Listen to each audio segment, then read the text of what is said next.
Well, I have a goal to gain 8 pounds of muscle by July 8th.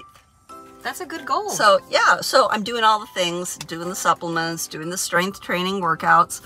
And if you follow what Molly and I have talked about in the past, you know that muscle is so important for longevity. And that's why I'm concerned about myself, because I've lost all my muscles. So 3 things, though, that I've realized is important if you're going to start any type of workout, be it strength training or aerobics or anything that you want to add to your life. Yeah, I'm interested. I'm here to learn with you. So first of all, when you sign up for the gym membership or the personal trainer, or you buy the Pilates DVD online, excuse me, make sure that you write down your why. Yeah. Why did I just spend this money? Mm-hmm.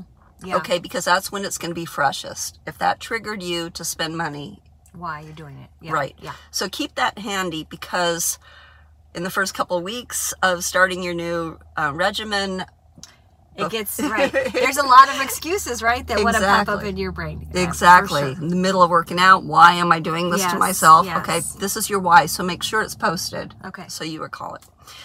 Number 2, I listened to a podcast by, I think it was Greg McKeown. Love him. I love him too. Several months ago.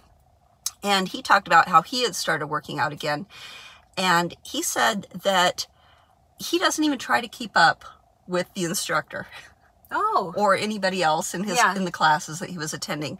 He said he just moves his body and just feels it, and feels how good it is to use muscles that he hasn't used for a while. Mm-hmm. Or just breathe and just kind of do his own version of what's going on, rather than trying to keep up. And I have remembered that, and I'm doing that. Yeah, because I think, honestly, one of the most intimidating things, about, you think, I'm going into a class where I have no experience, I'm starting from zero, and other people are more advanced, and it's super intimidating. So that's a good reminder, don't look at other people, right? Just do your own, have your own experience. Right, it's not a competition. It's not a competition, but I think you have to mentally remind yourself of that before you get into that class. Exactly, you do, and give yourself permission, like you said. And then number 3 is mindset, and we're always talking about mindset, I know.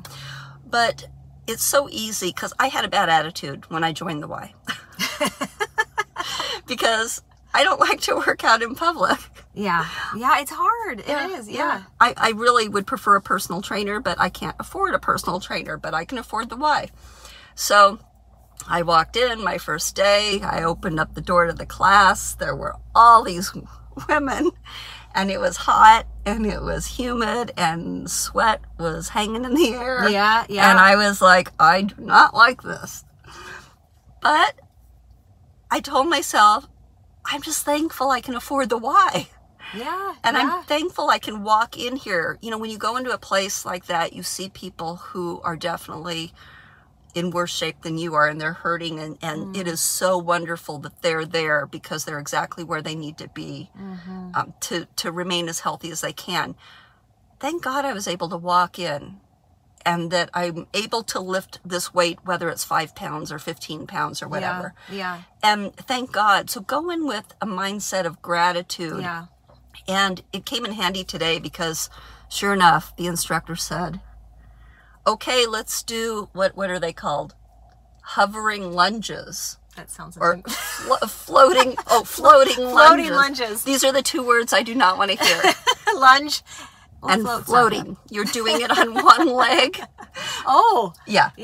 So forget about it. Yeah. But I did my version. I did my Greg McKeown version. Yeah. And it felt good. And I had little muscles saying, Cynthia, thank you so much for using me. You haven't used me for a long time. I feel special.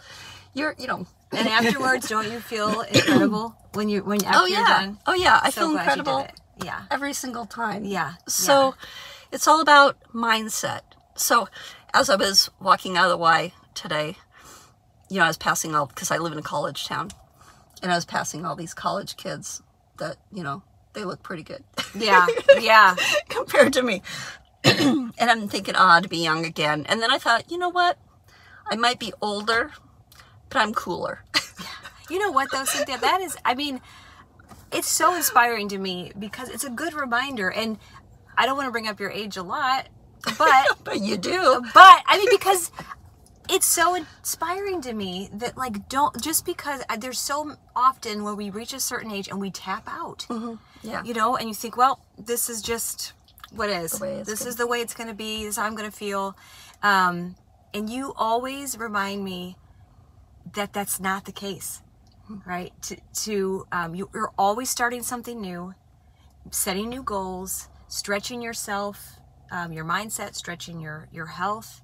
And yeah, it's exciting to me then, you know, to keep, don't give up. And like, I think that's really like, we're either grow or become stagnant. Right. There's no in between, right? Exactly. And one's a little harder. You're going to face resistance. You have to know it if you're going to go the growth route. Right.